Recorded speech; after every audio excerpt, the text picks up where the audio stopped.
नमस्कार। हिंदी शिक्षण के आवासीय मंच पर आप सभी का पुनः स्वागत है। जब भी कक्षा में साहित्य की कोई भी विधा पढ़ाई जाती है, कहानी पढ़ाई जाती है, एकांकी पढ़ाया जाता है या कविता पढ़ाई जाती है, तो उनमें आप देखते हैं कि कुछ शब्द ऐसे होते हैं जो जटिल होते हैं और आप उनका अर्थ जानना चाहते हैं। यानी कि हम शब्दों के अर्थ को जानना चाहें तो हम किसका प्रयोग कर पाते हैं? तो हमें सीधा सा उत्तर मिलेगा शब्दकोश का। अब शब्दकोश क्या होता है, कितने प्रकार का होता है, क्यों प्रयोग किया जाता है, कैसे प्रयोग किया जाता है, इसका महत्व क्या होता है। तो शब्दकोश को हम जब प्रयोग करेंगे तो कौन सी जो आधारभूत जानकारी है जो हमारे पास होनी चाहिए। जैसे हिंदी का शब्दकोश आप प्रयोग करते हैं तो उसमें हमें आपको भी हिंदी की वर्णमाला की जानकारी होनी चाहिए। कौन से स्वर के बाद कौन सा स्वर आएगा, किस व्यंजन के बाद कौन से व्यंजन की आने की संभावना है, कौन सा व्यंजन निश्चित किया गया है किस व्यंजन के बाद, संयुक्त जो अक्षर होते हैं वे कहाँ मिलेंगे, अनुस्वार कहाँ मिलेगा। तो ये बहुत सारे प्रश्न होते हैं जिनके उत्तर आपके पास होने चाहिए। अर्थात हम मान के चलते हैं कि आप शब्दकोश का प्रयोग तब करेंगे जब आप हिंदी की वर्णमाला से पूर्णतः परिचित होंगे। शब्दकोश क्या होता है? हर भाषा का एक शब्दकोश होता है जिसमें उस भाषा से संबंधित प्रत्येक शब्द को उसमें शामिल किया जाता है, उसके अर्थ को बताया जाता है, उसकी व्याकरणिक जानकारी दी जाती है। शब्दों को क्रमानुसार वहाँ पर व्यवस्थित किया जाता है। तो शब्दकोश हो गया जहाँ पर किसी विशेष भाषा के सभी शब्दों को क्रमवार रखा जाता है, निश्चित क्रम में रखा जाता है, तो वही शब्दकोश होता है। अब हिंदी भाषा की जब हम बात करते हैं तो जो शब्दकोश है उसके लिए वर्ण कौन से क्रम में आने चाहिए वो निश्चित किए गए हैं। जैसे आप यहाँ पर देखते हैं कि अनुस्वार को सबसे पहले लिया गया है, फिर चंद्रबिंदु यानी कि अनुनासिक आते हैं, उसके बाद आप विसर्ग को देखते हैं, उसके बाद फिर ये सारी मात्राएं आती हैं। री आप बड़ा ऊ के बाद रखते हैं, औ तक सारे स्वर यहाँ पर समाप्त हो जाते हैं। उसके बाद व्यंजन के यहाँ पर आगमन होता है। कै से लेकर है तक सारे व्यंजन यहाँ पर आ जाते हैं। तो ये इसका क्रम है जिसका पालन करते हुए शब्दकोश में हम किसी भी शब्द का अर्थ देख सकते हैं। अब आपको ये क्रम पता चल गया है तो आप अगर आपको सीधे तौर पर ये शब्द दिए जाएं तो क्योंकि प्रत्येक का पहला जो अक्षर है वो अलग खंड से संबंधित है तो आप आराम से इनको क्रमानुसार लगा भी सकते हैं और शब्दकोश में उसका अर्थ देख भी सकते हैं। अब जैसे कि स्वर में सबसे पहले यहाँ पर ए आता है और यहाँ इसके बाद इच्छा ये ई स्वर है और यहाँ पर औ स्वर है और आगमन पहले ए का होता है, उसके बाद ई का होता है, उसके बाद औ का होता है। तो आप आराम से इनको क्रमानुसार लगा देते हैं। उसके बाद व्यंजन की तरफ चलते हैं तो कै पहले आता है और बै बाद में आता है। तो कमल और बगीचा ये आपने लगा दिए हैं। अर्थात जब आप देखते हैं कि वो जो हमारी वर्णमाला है उसका जो पहला अक्षर है उससे आरंभ होने वाला केवल एक ही शब्द है तो आप आराम से उसको क्रमानुसार लगा पाते हैं। लेकिन जब संयुक्त अक्षर आते हैं तो आप उनको कहाँ पर देखेंगे, किस तरह से देखेंगे? इसके लिए आपको आवश्यक है कि ये संयुक्त अक्षर जो है वह उसकी रचना कैसे हुई है, उसकी संरचना से आप परिचित होंगे। अर्थात उनको तोड़कर देखेंगे कि उसमें कौन कौन से जो व्यंजन है उनका प्रयोग किया गया है। जैसे कि अक्षय है उसमें कै और शय को लिया गया है। ये कै और शय से अक्षय बनता है तो यहाँ पर आप समझ जाएंगे कि ये कै वाली पंक्ति में आएगा और क्योंकि संयुक्त जो अक्षर है वो बाद में आते हैं, औ के बाद आते हैं और औ के बाद जो व्यंजन है उनके आने के बाद अंत में आप संयुक्त अक्षर हैं उनका प्रयोग देखेंगे। तो यहाँ पर कै वाली पंक्ति में आएगा क्षय अगर आपको देखना है तो अक्षय का जो अर्थ है क्षितिज आप देखना चाहते हैं तो आप जाएंगे क वाली पंक्ति में। मान लीजिए आप त्रि देखना चाहते हैं, त्रय, उसका अर्थ आप देखेंगे तय प्लस रे यानी कि तय वाली पंक्ति में। उसी तरह से ग का जब आप देखना चाहते हैं तो उसमें आपको ये जय और य से बनता है तो आपको चय वाली पंक्ति में जाना पड़ेगा। और जो श्री है उसके लिए आपको ये देखिए दो अक्षर हैं श प्लस रे, दो व्यंजन हैं, इनके प्रयोग से ये बनता है। तो ये लेव श है यानी कि श वाली पंक्ति में आप इसका अर्थ देखेंगे। तो ये था आपका संयुक्त व्यंजन यानी कि उनका अर्थ आप कहाँ देखेंगे। इसके अलावा एक और आपको जानकारी होनी आवश्यक है यानी कि बारह खड़ी, हिंदी में जो 12 खड़ी होती है वर्णमाला की वो आपको आनी चाहिए। जैसे एक पहले आप कैसे शुरू होने वाली जो पंक्ति थी आपने देखा क ख ग घ ये था, तो अकेला ही कैसे मान लीजिए कई शब्द आ जाते हैं तो आप उनको कैसे क्रम में लगाएंगे, इसके लिए आवश्यक है कि आपको 12 खड़ी का ज्ञान हो। यहाँ पर ये कंग और कह तो शुरुआत में ही आ जाएंगे, अनुस्वार आपको बताया पहले ही आएगा, विसर्ग उसके बाद आएगा, उसके बाद कह का आगमन होता है। तो कह का, किह की, कुह को, फिर क्री आता है, ध्यान रखिएगा क्री यहाँ पर आता है, के कई को कऊ, और उसके बाद आपके संयुक्त व्यंजन। तो यहाँ पर आप देखिएगा कि ये क्या है, ये 12 खड़ी है यानी कैसे आरंभ होने वाले आपका बहुत सारे शब्द अगर दे दिया जाए तो आप इसका पालन करते हुए इसकी पहले जानकारी प्राप्त करके आप उसको क्रमानुसार लगा देंगे। तो ये आपका था 12 खड़ी का प्रयोग, जिसका प्रयोग करते हुए जिसकी जानकारी लेते हुए आप उनको क्रमानुसार लगा सकते हैं। मान लीजिए आपके पास ये देखिए कैसे शुरू होने वाले बहुत सारे शब्द आ गए हैं, उनको आप क्रम में कैसे लगाएंगे, उनको आप शब्दकोश में कैसे ढूंढेंगे। तो यहाँ पर मैंने इसके ऊपर लगा दिया है, जैसे कि अनुस्वार तो सबसे पहले आएगा, तो अनुस्वार सबसे पहले आएगा तो इसका अर्थ ये है कि जो कंचन है वो कन, और ये है कुंती कुन, यानी कि ये ए की मात्रा है और ये छोटा ऊ की मात्रा है। तो सबसे पहले ए की मात्रा वाला आ जाएगा कंचन, फिर आ जाएगा कुंती, 2 नंबर पे ये आ जाएगा। तो आपके अनुस्वार आ चुके हैं। अब अनुस्वार के बाद आप चलेंगे सीधा, यहाँ पर आप देख सकते हैं कै, ये कै से शुरू होने वाला कमल है, ये 3 नंबर पे आ जाएगा। उसके बाद आप देखते हैं कि कै से शुरू होने वाला कोई भी शब्द नहीं है, उसके बाद को आ जाता है सीधा, तो ये 4 नंबर पे आ जाएगा। को के बाद यहाँ कोमल है, ये 5वें स्थान पर आ जाएगा ये। अब यहाँ तक ओ के बाद ओ नहीं है, तो उसके बाद आप देखेंगे ये आपके संयुक्त अक्षर शुरू हो गए हैं, यहाँ से लेकर ये कोमल को हटा करके। फिर आपका आ जाएगा नंबर 6 पे कृष्ण, फिर आपका आ जाएगा ये यहाँ पर आ जाएगा क्या, ये नहीं, इसके बाद आपका आएगा क्रोच, और उसके बाद आएगा आपका क्या, और इसके बाद आएगा आपका वह आ जाएगा। तो इस तरह से आप इसको क्रम में लगा देंगे। फिर अगला देखिए, ये भी पैसे शुरू होने वाला है, इसको आप कैसे लगाएंगे। सबसे पहले अनुस्वार को लेंगे, पंचायत पै के ऊपर है ना, फिर आपका आ जाएगा पराक्रम, ये भी पै से शुरू हो रहा है। नंबर 3 पर आपका आ जाएगा, क्योंकि ये बाकी देखिए सारे संयुक्त अक्षर रह गए हैं। फिर आ जाएगा प्रकृति, नंबर 4 पे आ जाएगा प्लावन, फिर आपका आएगा प्रायः, और फिर आपका आ जाएगा प्रायश्चित। ये आपका क्रम हो जाता है। मान लीजिए ये आ जाता है आपका कमर, कृपा, कर्म, क्रम। इसमें आप देखेंगे कि जो कमर है उसमें तो कुछ है ही नहीं देखने लायक भी, उसको सोचने लायक कुछ भी नहीं है, उसको सीधा पहले नंबर पे रखेंगे।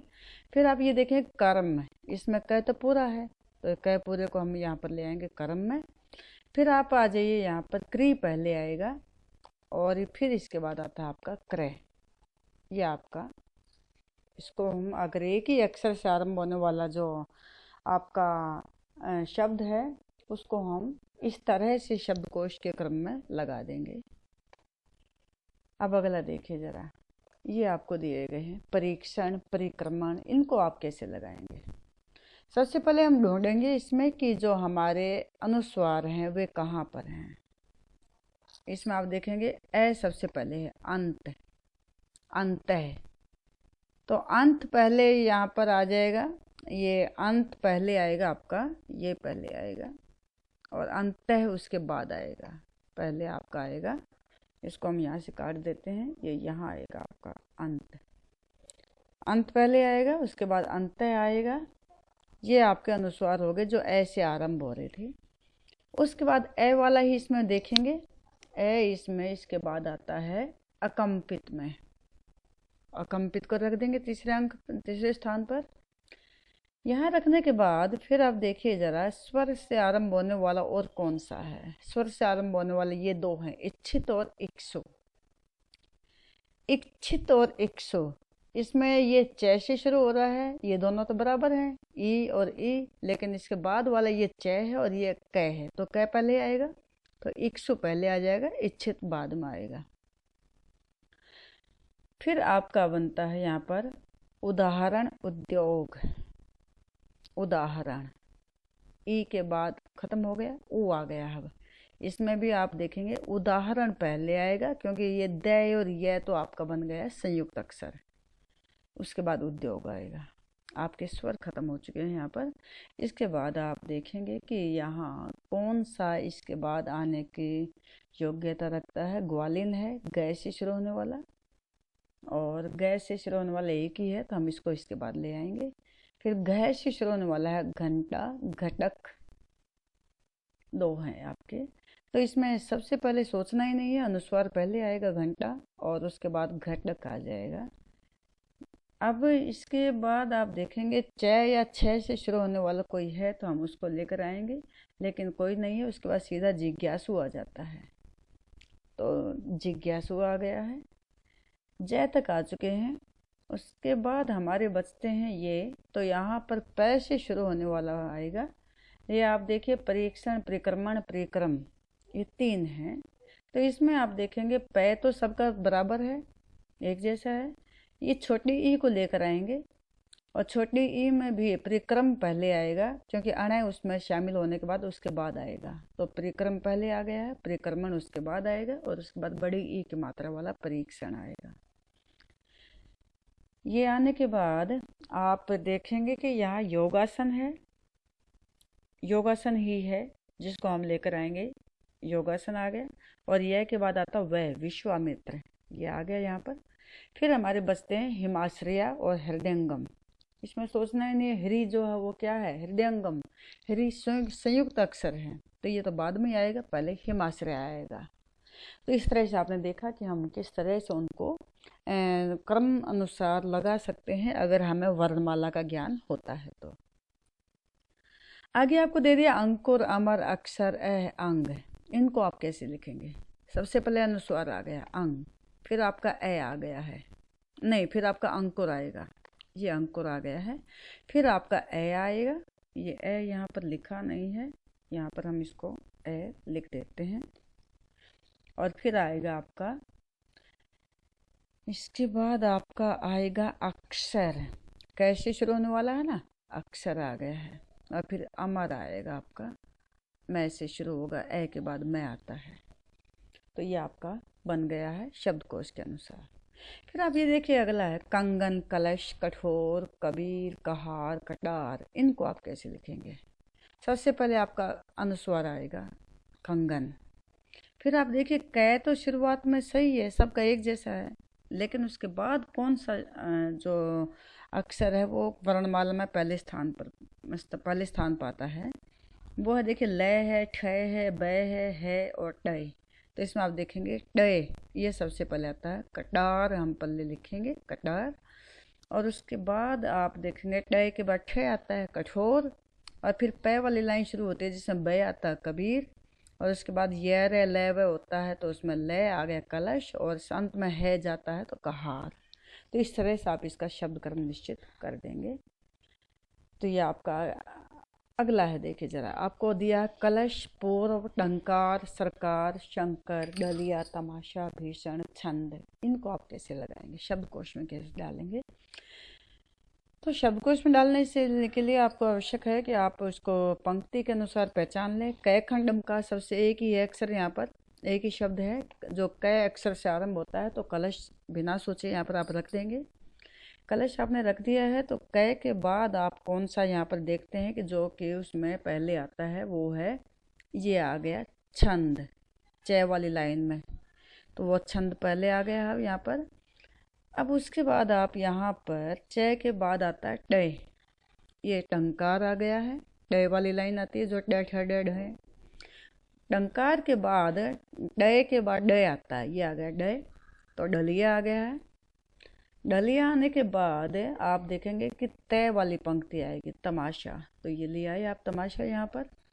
और फिर पय आता है, पूर्व आ गया, फिर भीषण भय से शुरू होता है, फिर शय आ गया है, और शय के बाद सरकार यानी कि स आ गया है। तो आप समझ गए हैं कि आप किस तरह से वर्णमाला से परिचित होने के बाद आप आराम से शब्दों का क्रम देख सकते हैं। अब शब्दों का क्रम, आप आगे बहुत सारे उदाहरण हैं, आप यहाँ पर देखिए, तानसेन, तमाशा, तंतु एक ही तय से शुरू हो रहे हैं, तय वाली पंक्ति में ही है, तो इसमें आप सबसे पहले आप किसको लेकर आएंगे? आप तंतु को लेकर आएंगे। सबसे पहले आप लाएंगे तंतु, अनुस्वार को। अनुस्वार को आप ले आए हैं, तो उसके बाद फिर आप यहाँ पर देखते हैं कि विसर्ग है, अन्य कोई चीज़ नहीं है। फिर आ जाता आपका तमाशा, तमाशा आ गया है, तय है ये। तमाशा आने के बाद फिर हम चलते हैं सीधा ता, आ की मात्रा, तानसेन आ गया है। फिर छोटी बड़ी ई की मात्रा आ गई है। फिर आपका आ गया है यहाँ पर बड़ी की मात्रा के बाद छोटा ऊ आ गया है, और ऊ के बाद आपको पता है री आता है, त्री आ गया है, और फिर तो आ जाएगा, तोमर आ जाएगा। तो यहाँ पर आपने देखा कि किस तरह से आपने जो शब्द हैं उनको शब्दकोश के अनुसार डाल दिया है। मान लीजिए एक शब्द लेते हैं, राधे ही मैंने ले लिया एक शब्द। अब उसका अर्थ आप जानने के लिए क्या करेंगे? सबसे पहले, क्योंकि राधे में रे वर्ण सबसे पहले आता है, रे आ गया है यहाँ पर, और रे आने पर आप देखेंगे कि ये पहले आपको वहाँ जाना पड़ेगा जहाँ से रे वर्ण से आरंभ होने वाले जो शब्द हैं वो वहाँ शब्दकोश में दिए गए हैं। तो फिर आपने रे वाले, आप वहाँ पर आ चुके हैं जहाँ पर रे से आरंभ होने वाले शब्द हैं। उसके बाद आप यहाँ पर, क्योंकि रा है ये, यानी कि रा आ की मात्रा लगी हुई है, फिर आप वहाँ पर जाएंगे जहाँ पर रा से आरंभ होने वाले शब्द हैं। वे कहाँ से शुरू होंगे? जहाँ पर रे से आरंभ होने वाले शब्द खत्म हो जाएंगे, उसके बाद रा से आरंभ होने वाले शब्द होंगे। तो वहाँ पर आप रा के पास जाएंगे, तो उसके बाद आप वहाँ पर देख सकते हैं कि आपको राधे शब्द मिल जाएगा। एक यहाँ पर मुख्य बात आपके लिए है कि ये हैं कुछ शब्द, कुछ अक्षर जिनसे आरंभ होने वाले कोई भी शब्द नहीं होते हैं, तो ये स्वतंत्र रूप से आपको शब्दकोश में नहीं मिलेंगे।